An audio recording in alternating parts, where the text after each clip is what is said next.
बिस्मिल्लाहिर्रहमानिर्रहीम। अस्सलाम वालेकुम। इस्लामाबाद फाइल्स के नए वीलॉग के साथ हम हाजिर हैं। आज हम बहुत ही एक अहम मौजू के ऊपर बात करने जा रहे हैं और वो एक बड़ी डेवलपमेंट जो है वो आइंदा 4-5 माह के अंदर होने जा रही है, जिससे यकीनन रीजन में जो डिफेंस के हवाले से या रीजन की स्टेबिलिटी के हवाले से बड़ी अहम डेवलपमेंट है। हम बात आज करेंगे कि चीन पाकिस्तान को जो हंगूर क्लास सबमरीन्स हैं, जो कि हमारा उनके साथ एग्रीमेंट हुआ था माजी में, वो पहली सबमरीन जो है वो जल्द उसने फ़राहम करने का फ़ैसला हो गया है। वो अपने ट्रायल्स एंड टेस्ट के हवाले से इस वक्त वहाँ पे चीन में टेस्ट एंड ट्रायल्स उसके जारी हैं। इसके ऊपर डिटेल में बात करेंगे। कुछ हमारे जो व्यूअर्स हैं उन्होंने इस हवाले से ये बात अपने जो कमेंट बॉक्स में ये भी कहा था कि इसके हंगूर क्लास सबमरीन के ऊपर बात करें, तो अब जो डेवलपमेंट नई सामने आई है उसी हवाले से बात कर रहे हैं। आपसे बहुत गुजारिश है कि आप हमारे चैनल को सब्सक्राइब करें, लाइक करें और कमेंट बॉक्स में अपने कमेंट्स शेयर करें। लेकिन उससे ज़्यादा अहम बात यह है कि आप हमारे वीडियो को आखिर तक ज़रूर देखें।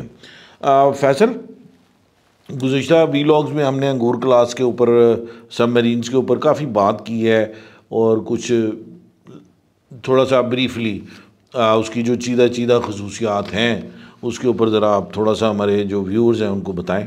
बिस्मिल्लाहिर्रहमानिर्रहीम। जी बिल्कुल इमरान साहब, अंगूर क्लास आबदोज़ें आपको आपके इल्म में है कि ये चीनी साख्ता आबदोज़ें हैं और टाइप 039 या 041 युआन क्लास का जो जदीद वर्जन है, ये ऑलरेडी चीन की जो पीपल्स लिबरेशन आर्मी नेवी है उसका हिस्सा हैं। पाकिस्तान के लिए न सिर्फ अब ये जदीद टेक्नोलॉजी से लैस होंगी बल्कि मौलिक हथियारों के लिहाज से भी ख़ित्ते में जो है वो पाक बैरिया को एक अहम स्ट्रेटेजिक बर्तरी जो है वो फराम करेंगी। अंगूर आबदोज़ें जो हैं वो तकरीबन इनका 2800 टन के करीब इनका वज़न है, 76 मीटर इनकी लंबाई है और 4 जो है वो CHD 620 डीजल इंजन्स हैं जो कि इंतहाई पावरफुल इंजन्स हैं और इनके टेस्ट एंड ट्रायल्स जो हैं वो गुज़श्ता 7-8 साल से जो है इनके ऊपर बहुत काम हुआ है। और ये जो इस वक्त पीपल्स लिबरेशन आर्मी नेवी के अंदर जो सबमरीन्स मौजूद हैं उनके मुकाबले में ये इंजन्स बहुत पावरफुल हैं। तो आप ये समझ लें। और उसके बाद एक और बड़ी इंपॉर्टेंट चीज़ जो इसके अंदर है वो है एयर इंडिपेंडेंट प्रपल्शन जो इससे पहले जो सबमरीन्स हैं, जो डीजल इलेक्ट्रिक सबमरीन्स हैं, उनमें भी AIP टेक्नोलॉजी मौजूद है, लेकिन ये टेक्नोलॉजी जो है ये स्टर्लिंग टेक्नोलॉजी के ऊपर काम करती है। इसका मतलब ये है बुनियादी तौर पे कि इससे पहले जो एयर इंडिपेंडेंट प्रपल्शन सिस्टम्स थे उसमें सबमरीन्स को अपनी बैटरीज को रिचार्ज करने के लिए सरफेस के ऊपर आना पड़ता था ताकि वो एयर को ले सकें, यानी कि ऑक्सीजन ज़्यादा से ज़्यादा मिकदार में जो है वो इनटेक करें और उसके बाद दोबारा डाइव करके वो सबमर्ज हों और फिर ये उनकी बैटरीज चार्ज होती थी और वो फिर जो है वो ज़ेरे आब रह सकती थी ज़्यादा वक्त के लिए। अब जो AIP टेक्नोलॉजी है, ये स्टर्लिंग टेक्नोलॉजी जो इसके अंदर इस्तेमाल हो रही है, उसके बाद इन सबमरीन्स को बार बार ऊपर आने की जरूरत नहीं है। तवील अरसे तक इनकी जो ज़ेरे आब एंडोरेंस है वो टाइम बढ़ जाएगा और पाकिस्तान के लिए ये बहुत बड़ा लीप फॉरवर्ड है। कितना टाइम बढ़ेगा वैसे? ज़्यादा से ज़्यादा ये जो है सबमरीन्स हैं, पहले मेरे ख्याल में 14 से 20-22 दिन जो है वो रहती थी, अब ये 1.5 महीना और इस तरह जो है ना वो समंदर में ज़ेरे आब 100% इंक्रीज डेफिनेटली। तो ये बहुत बड़ा लीप फॉरवर्ड है। इसके साथ जो अब नई टेक्नोलॉजीज़ हैं जिसमें ख़ास तौर पे अंगूर आबदोज़ें जो हैं वो दुश्मन की आबदोज़ों को, जंगी बहरी जहाज़ों को तबाह करने के लिए जदीद तरीन जो टॉर्पेडोज़ हैं, यूटिलिटी टॉर्पेडोज़ हैं, उससे लैस हैं। और ये टॉर्पेडोज़ जो हैं दुश्मन की आबदोज़ों और जंगी जहाज़ों को मुकम्मल जो है वो साइलेंस और खामोशी के साथ जो है वो गर्काब कर सकती हैं। अंगूर आबदोज़ों को जो है वो एक और जो बहुत बड़ा मैं समझता हूँ कि न्यूक्लियर ट्राइड के हवाले से भी और फिर पाकिस्तान को सेकंड स्ट्राइक कैपेबिलिटी के हवाले से भी और फिर सबसे बड़ा ये एडवांटेज है कि ज़ेरे आब जो है मिसाइल्स डेफिनेटली दोनों cruise and ballistic, definitely ballistic missile तो शायद डीजल इलेक्ट्रिक सबमरीन अभी उसमें वो सहूलत नहीं है, लेकिन ये है कि आप हॉरिजॉन्टल, क्योंकि वो वर्टिकल लॉन्च सिस्टम्स हैं, हॉरिजॉन्टल लॉन्च में आप बाबर जो सी लॉन्च क्रूज मिसाइल हैं, SLCMs वगैरह हैं, ऐसे बाबर 3 है, हम उसका 2 तजुर्बे भी हम उसके कर चुके हैं और बड़े कामयाब रहे हैं। तो आप उसके ज़रिए ज़मीनी आदाफ जो हैं या दुश्मन के मुख्तलिफ जो बहरी असासे हैं उनको आप हिट कर सकते हैं और बड़ी कामयाबी से हिट कर सकते हैं, और ये जोरी वॉर हेड्स जो है वो ले जाने के काबिल भी हैं। 450 किलोमीटर इनकी रेंज है, लेकिन गुज़श्ता अरसे में कुछ चीज़ें ऐसी सामने आई हैं कि नेवी इनकी रेंज बढ़ाने के लिए कम से कम 700 किलोमीटर तक रेंज बढ़ाने के लिए काम कर रही है। और मुझे बड़ी कवी उम्मीद है कि बहुत जल्द जो है वो बॉबर जो 3 है, जो सी लॉन्च क्रूज मिसाइल है, SLCM है, ये एक एनहांस वर्जन जो है इसका वो सामने आ जाएगा, जल्द टेस्ट होगा। हाँ, डेफिनेटली उसकी रेंज जो है वो बहुत ज़्यादा होगी, और इससे आपका जो सी बेस जो न्यूक्लियर डेटरेंस है वो बहुत ज़्यादा मजबूत हो जाएगा। अच्छा, फिर ये एंगोर क्लास सबमरीन्स जो हैं इनके ऊपर CM-708 UNB जो मिसाइल्स हैं, या एक और मिसाइल है जिसको हम YJ-18 कहते हैं। बेसिकली ये सबमरीन्स के लिए हैं जो सबसोनिक भी हैं और सुपरसोनिक एंटी शिप मिसाइल्स हैं। तो ये भी इंतहाई लीथल हैं। इनकी रेंज अभी फ़िलहाल 120 से 290 किलोमीटर के करीब है, जिसको ये दुश्मन के बहरी जहाज़ों को, एयरक्राफ्ट कैरियर्स को निशाना बना सकते हैं और उनको तबाह कर सकते हैं। तो फिर ये आबदोज़ें जो हैं वो जो मुख्तलिफ दुश्मन के बहरी रास्ते हैं उनमें आप मुख्तलिफ जो बारूदी सुरंगें हैं वो बिछाने का काम भी कर सकती हैं, जिसकी वजह से दुश्मन के लिए अपनी जो एडवांसमेंट है अगर आप उनके उसके करीब बेस के करीब मुश्किल हो सकती है, और तो वो तो निकल ही नहीं सकते। और अब ये भी तारीख गवाह है इस चीज़ की कि चाहे वो 1965 की जंग हो, 1971 की जंग हो, अगर टेक ऑन किया है तो पाकिस्तान नेवी ने किया है इंडिया को। और पाकिस्तान नेवी वो पहली नेवी थी जिसके पास खित्ते के अंदर जनूबी एशिया में पहली सबमरीन आई, और पाकिस्तान नेवी वो पहली नेवी थी जिसने दूसरी जंग अजीम के बाद जो है वो INS कुकरी को डबोया। इंडियन एक जहाज़ था, और इसी के साथ साथ INS किरपान जो था उसको इतना क्रिपल कर दिया कि वो एक दफ़ा तो डॉक में गया, फिर उसके बाद दोबारा समंदर में नहीं आ सका। तो मैं समझता हूँ कि जैसे मार्का हक और ऑपरेशन बुनियान मरसूस किया, अगर हम पर्टिकुलरली पाक फ़िज़ाइया की बात करें तो ऑपरेशन ज़रबे करार जो था उसमें जिस तरह जो है वो J-10Cs और JF-17C ब्लॉक 3 एक थ्रेट थे इंडिया के लिए। अब एंगोर क्लास सबमरीन, जिनकी पहली सबमरीन PNS एंगोर इंशाल्लाह होगी, तो वो भी एक बहुत बड़ा थ्रेट जो है वो इंडिया के लिए बिल्कुल ठीक होगा। अच्छा, वैसे इसमें जो पाकिस्तान, इमरान साहब अगर आप बुरा ना मनाएं तो एक सवाल आपसे करूं। हाँ कर लें। वो ये है कि ख़ास तौर पे जब हम बात करते हैं सबमरीन्स की, नेवल डोमेन की, तो इसमें पाक बहरिया का जो ताउन है चीन के साथ, एक तो आप उसको कैसे देखते हैं, और दूसरा ख़ास तौर पे जो एंगोर क्लास आबदोज़ों की जो पाक बहरिया में शमूलियत का सिलसिला है 2026 से, तो उससे क्योंकि ये फोर्स मल्टीप्लायर्स होंगी, तो पाकिस्तान का जो बहरी दिफा है वो किस कदर मजबूत और मुस्तहकम हो जाएगा इनके आने के बाद। देखें फैसल, जैसे आपने पहले भी बताया कि पहले पाकिस्तान नेवी खित्ते की पहली नेवी है जो तवील अरसे से आबदोज़, जो अगर थोड़ा सा माजी में अगर हम देखें तो पाकिस्तान नेवी ने 2016, 19, 2021 और फिर 2022 में बाकायदा इंडियन सबमरीन्स को ना सिर्फ उन्होंने तलाश किया, लॉक भी कर लिया, लेकिन उसके बाद जो है वो उनको जाने दिया। ज़ाहिर है पाकिस्तान अग्रेशन में नहीं जाता, लेकिन जो पाकिस्तान, ये सिर्फ पीस जेस्चर था। ये लॉक करने का मतलब जो है ना, इट्स अ किल, कंफर्म किल।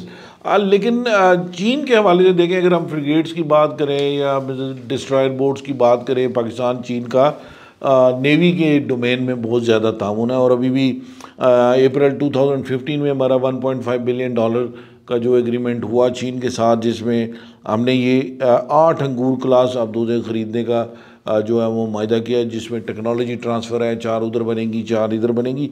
तो ये भी मरहला अब तकमील की तरफ बढ़ रहा है। ज़ाहिर है जो पहली सबमरीन है वो भी जल्द पाकिस्तान के इसमें शामिल हो जाएगी। और अच्छा, इसमें जो अगर हम बात करेंगे ये जो पाक चीन दोस्ती का, अगर इसको हम शाहकार कहें अंगूर क्लास सबमरीन, ऐसे जैसे JF-17 थंडर है, या उससे आगे पाकिस्तान अगर कोई एयरक्राफ्ट बनाने के लिए जाता है या उसके हवाले से बात करते हैं, तो ये आबदोज़ें डीजल इलेक्ट्रिक हमलावर सबमरीन्स हैं जो China ship building industry corporation के और टेक्नोलॉजी उसके ज़ेरे तमाम तामीर हो रही हैं। टेक्नोलॉजी ट्रांसफ़र के कराची शिप यार्ड में इन्होंने बनना है एयर इंडिपेंडेंट प्रोपल्शन सिस्टम की आपने बात की है। तो वो भी एक इसकी बड़ी सिग्निफिकेंट ख़ासियत है कि इसको तलाश करना जो है वो मुमकिन नहीं है इतनी आसानी के साथ।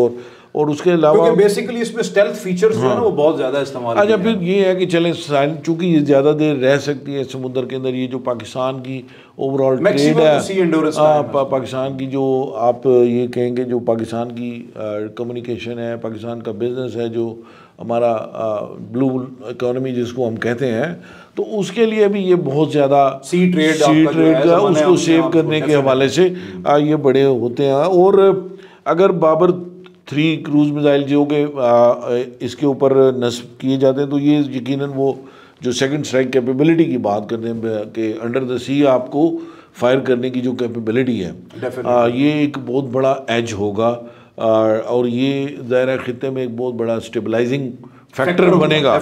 और इसमें ऑब्वियस ही बात है, अगर 4 सबमरीन्स यहाँ पे बनती हैं तो ऑब्वियसली यहाँ पे जो मैन पावर है, उसकी स्किल्स हैं, उसके अंदर जो है इजाफा होगा। जिस तरह पाकिस्तान GF-17 थंडर बना रहा है और फिर दूसरे मुल्कों को सेल कर रहा है और उसके हवाले से काफ़ी सारी डेवलपमेंट्स भी हो रही है। इसी तरह इस शोबे के अंदर भी फर्दर डेवलपमेंट्स हो सकती हैं कि बहुत सारे ममालिक जो हैं दोस्त ममालिक वो आगे पाकिस्तान के साथ इस टेक्नोलॉजी जो ट्रांसफ़र होगी उससे इस्तिफ़ादा हासिल कर सकें।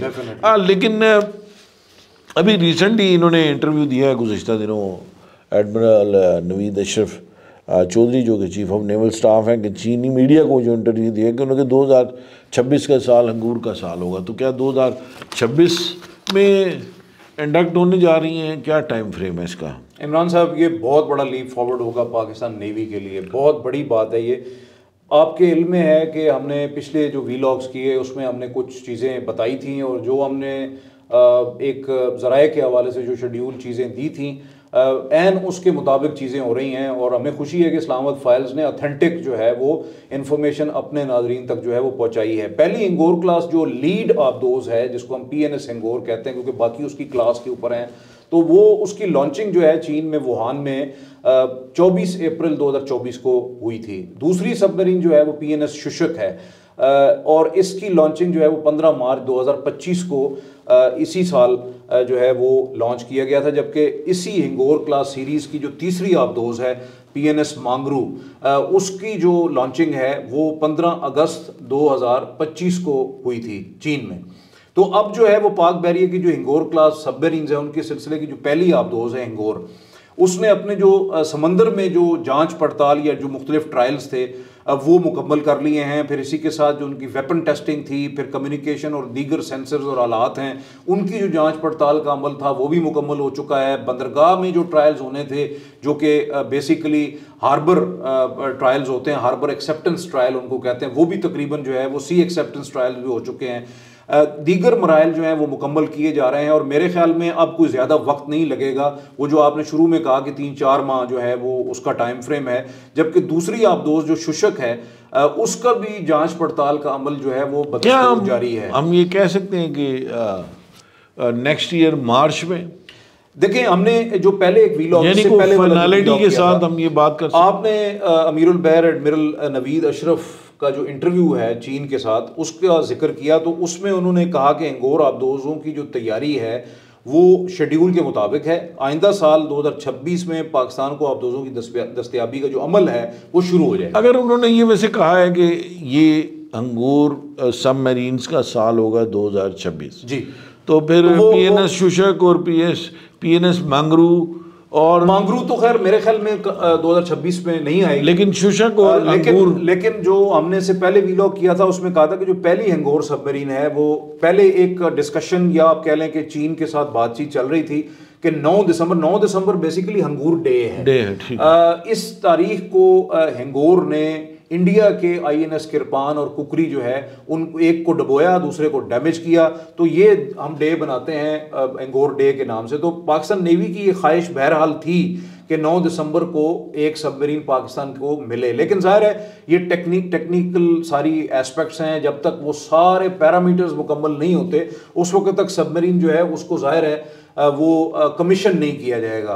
तो कमीशनिंग के बाद पहली स्टेज होती है आपकी जो है ना वो बनने के बाद आप उसको लॉन्च करते हैं।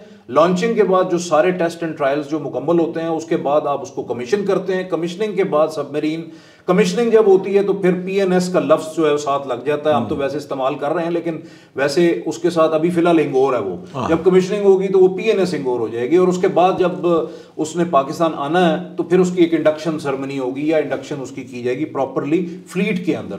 तो ये इसकी जो डेट है, कट ऑफ डेट जो है इस वक्त जो बताई जा रही है वो मार्च 2026 है। मार्च 2026 तक जो है ये पहली जो सबमरीन है PNS हिंगोर वो पाकिस्तान जो है वो कमीशन हो जाएगी चीन में, पाकिस्तान नेवी के सुपुर्द कर दी जाएगी। और उसके बाद जो है ये हमारी जो गुज़श्ता खबर थी हमने उसमें दो चीज़ें दी थी कि या तो दिसंबर में ये सबमरीन आ जाएगी या फिर मार्च तक जो है वो एक्सपेक्टेशन है। तो अब ये डेट जो है हमारे ज़राए कंफर्म कर रहे हैं, ये मंथ कंफर्म कर रहे हैं कि मार्च में इंशाल्लाह, और प्रॉब्ली हो सकता है 23 मार्च को इसकी कमिश्निंग हो, बिकॉज आइडियल डे तो वही बनता है ना। तो ये एक बड़ी लीड मैं समझता हूँ कि एक लीप फॉरवर्ड होगा और उसके बाद जो है वो PNS शुशक भी इंशाल्लाह जो है वो इसी साल 2026 में इंशाल्लाह आइंदा साल जो है वो पाकिस्तान बहरिया में शामिल हो जाएगी। आज के लिए इतना ही। इंशाल्लाह ताला मज़ीद मुख्तलिफ मौज़ूआत के साथ इन्हीं हवाले से, डिफेंस टेक्नोलॉजी के हवाले से हम हाजिर होते रहेंगे। आज के लिए इतना ही। Thank you very much. खुदा हाफ़िज़।